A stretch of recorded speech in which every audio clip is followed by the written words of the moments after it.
మీరు ఎద్దరూ సరిపోరాయి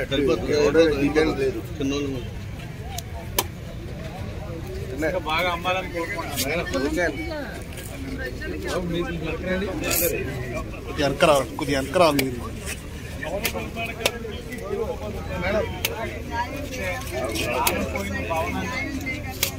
కొద్దిగా వెనకరండి మీరు కూడా వెనకరండి నేను వెనకాలే ఉన్నానే అందరికీ గొడవలు అవుతాయి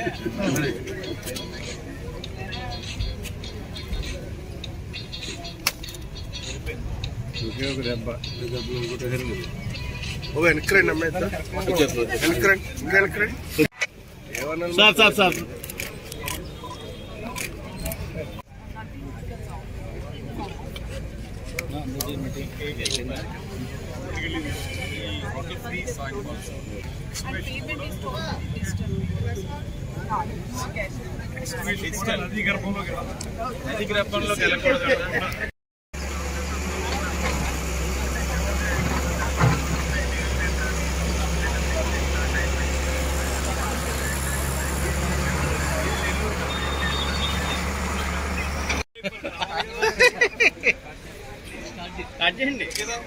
పర్లేదు సరే బాబు చాలా మంది బకెట్ పక్కన మీరే ఉన్నారు చూసుకోండి బకెట్లో ఇచ్చిన ఆర్కే ఉన్నాడు పుస్తకం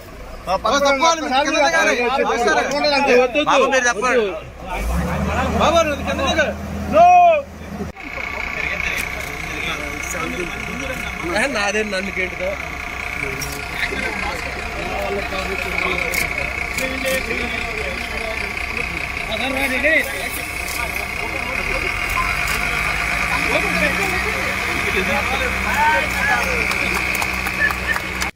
ఒకే వేబిల్ మీద ఎన్ని లోడ్లు వెళ్ళాయి ఇవన్నీ కూడా మనం చూసాం.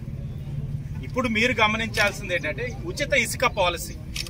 రాష్ట్రంలోని ఆర్థికంగా ఇన్ని సమస్యలు ఉన్నా ఇచ్చిన మాట కట్టుబడి ఉచిత ఇసుక విధానానికి ముందుకు వెళ్తా ఉన్నాము అంటే ఇది ప్రజల పట్ల ఈ ఎన్డీఏ కూటమికి ఉన్న చిత్తశుద్ధి. జగన్మోహన్ రెడ్డి ఇచ్చాడు అనేకమైన హామీలు. వారం రోజులే సిపిఎస్ రద్దు చేస్తా అన్నారు. ఏమైపోయినాయి హామీలు? కానీ మేము ఇచ్చిన హామీకి అనుగుణంగా ఇవన్నీ కూడా చేశాం. తద్వారా ఈ రోజున భవన కార్మిక వ్యవస్థ లక్షల్లో ఉన్నారు. వారందరూ కూడా ఈ రోజు ఉపాధి లేక చాలా ఇబ్బందుల్లో ఉన్నారు. So new policy strictly prohibits transportation of sand to other states. So మనం చెక్ పోస్ట్లు ఏవైతే ఉన్నాయో అక్కడ అంతా కూడా స్ట్రిక్ట్ విజిలెన్స్ పెట్టడం జరుగుతుంది. పోలీస్ ద్వారా సీసీ సర్వేలెన్స్ కూడా తీసుకోవడం జరుగుతుంది. It's only for the internal transport. అలానే అదర్ డిస్ట్రిక్ట్స్ కూడా మనం ఇవ్వాల్సి ఉంటుంది. స్పెషల్లీ వైజాగ్ లాంటిది. సో వాళ్ళు ఇప్పుడు స్కౌట్ చేస్తున్నారు ఎక్కడెక్కడ ఏ పాయింట్స్ ఉన్నాయని. వన్స్ మనం ఐడెంటిఫికేషన్ కంప్లీట్ అయినాక డీటెయిల్డ్ ప్లాన్స్ మనం తయారు చేస్తూ డిపిఆర్ తయారు చేస్తూ ఎన్విరాన్మెంట్ క్లియరెన్స్ తీసుకుంటాం. తీసుకున్న వెంటనే will call for tenders or expression of interest sportsmen societies invite చేస్తాం. సో అది కూడా మనం మాక్సిమం ఒక 10 daysలో ఆ ప్రాసెస్ కంప్లీట్ చేయడం జరుగుతుంది. ప్రారంభించడం ఇది ఒక శుభ పరిణామం. గత ప్రభుత్వం భవన నిర్మాణ కార్మికుల కడుపు కొడితే ఈ ప్రభుత్వం వాళ్ళు కడుపు నింపే విధంగా ఉచిత ఇసుక విధానాన్ని తీసుకురావడం జరిగింది. అదేవిధంగా గత ప్రభుత్వంలో వినియోగదారుడు ఎవరైనా సరే ఇల్లు కట్టుకోవాలంటే ప్రతిమా అన్ని రేట్లు ఎలా ఉన్నప్పటికీ కూడా ఇసుక ప్రీమియం అయిపోవటం వల్ల ఏ రకంగానూ కూడా గృహ నిర్మాణం జరగనటువంటి సందర్భాలను మనం చూసాం. సామాన్యుడు ఇల్లు కట్టుకోవాలంటే కూడా ఇబ్బంది కలిగేటువంటి పరిస్థితిని ఆనాడు చూసాం. ఇవాళ ప్రభుత్వం వచ్చిన వెంటనే ఒక పక్కన ఆర్థిక భారం ఖజానా మీద పడుతున్నప్పటికీ కూడా గత ప్రభుత్వం మొత్తం ఖజానాని ఖాళీ చేసి వెళ్లిపోయినప్పటికీ కూడా ఎంత భారమైనప్పటికీ కూడా పెంచినటువంటి పెన్షన్లని పెద్ద ఎత్తున ఇవ్వడం అనేటువంటి కార్యక్రమం కానివ్వండి, రైతు భరోసా అని వాళ్ళు చెప్తే రైతు సేవని మేము చెప్తున్నాం. రైతు సేవా కేంద్రాల ద్వారా వారికి ఇవ్వాల్సినటువంటి బకాయిల్ని రమారమి 1600 కోట్ల బకాయిల్ని ఇవ్వడం కానివ్వండి, ఇవాళ కొత్తగా ఈ ఉచితంగా ఇసుక పాలసీని తీసుకురావడం కానివ్వండి, ఇవాళ ఈ ఇసుక ఇవాళ ఏ వినియోగదారుడికి కూడా ఏ రకమైన ఇబ్బంది కలగకుండా కేవలం ఊరికే ట్రాన్స్పోర్టేషన్ లేకపోతే దాని ఎస్కవేషన్ రేట్లు తప్పితే మామూలుగా ఇసుక ఏ రకంగా ఇబ్బంది కలగనటువంటి అంశంగా దీన్ని తీసుకురావడం జరుగుతుంది. అదేవిధంగా ఇక డిజిటల్ మనీ తోటి మనం ఇది కొనుక్కోవడం, క్యాష్ అండ్ క్యారీ కాదు. గత ప్రభుత్వం లిక్కర్ని కానీ ఇసుకను కానీ క్యాష్ అండ్ క్యారీ చేశారు చాలా రకాలుగా అవినీతి జరగడానికి. ఇక్కడ డిజిటల్ మనీ పూర్తిగా పారదర్శకత ఉండే విధంగా ఈ విధానాన్ని ఏర్పాటు చేశారు.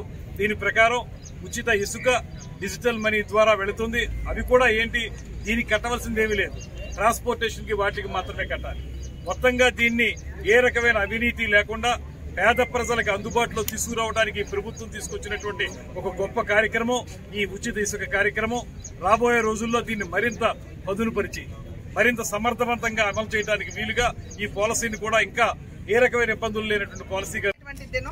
ఎందుకంటే గత ప్రభుత్వంలో ఏదైతే ఇసుకలో అవినీతి జరిగిందో ఆ అవినీతిని తొలగిస్తూ ఇవాళ ప్రజలకి హితమైనటువంటి ఒక ఇసుక విధానంతో ప్రజా పరిపాలన ఇవాళ తీసుకొచ్చినటువంటి సందర్భంలో మనం అందరం కూడా దీన్ని స్వాగతించవలసినటువంటి విషయంగా భావిస్తున్నాము. ఇందాక మీ అందరి ముందు చెప్పినటువంటి విషయాలు, మరి ఇసుక ముసుగులో ఏ విధంగా అవినీతి జరిగింది, మరి సహజ వనరులు ఏ విధంగా దోపిడీకి గురయ్యాయి అనేటువంటి విషయం మనందరికీ తెలుసు. ఇది పదే పదే నేను ఇక్కడ కడియపులంకలోకి అక్కడికి వచ్చిన జేసీబీల మాధ్యమంగా మరి లారీలోకి లోడ్ చేసి పేదలకు అందించేటువంటి విధానం కనుక ఖచ్చితంగా ఇది మనం అందరం కూడా స్వాగతించాలి. ఎందుకంటే నిన్న మొన్నటి వరకు కూడా పేదవారు ఈ యొక్క ఇసుక భారాన్ని మోయలేక వారి ఇళ్ల నిర్మాణం ఆగిపోయినటువంటి విషయం మనందరికీ తెలుసు. ఎందరో పేదల కన్నీళ్లు ఇవాళ తుడుస్తూ కొత్త విధానాన్ని రాష్ట్ర ప్రభుత్వం తీసుకుని వచ్చింది. ఇది ఒక రకంగా చెప్పాలంటే ఎన్నికల ముందు ప్రజలకు ఇచ్చినటువంటి భరోసా. మేము ఒక మంచి ఇసుక విధానంతో ప్రజల ముందుకు వస్తామని చెప్పి ఎన్నికల సందర్భంలో ఎన్డీఏ కూటమి ఏదైతే తెలియజేసిందో ప్రజలకి, దాన్ని అనుసరిస్తూ ఇవాళ ప్రజారంజకమైనటువంటి ఇసుక పాలసీ తోటి ప్రభుత్వం రావడం జరిగింది.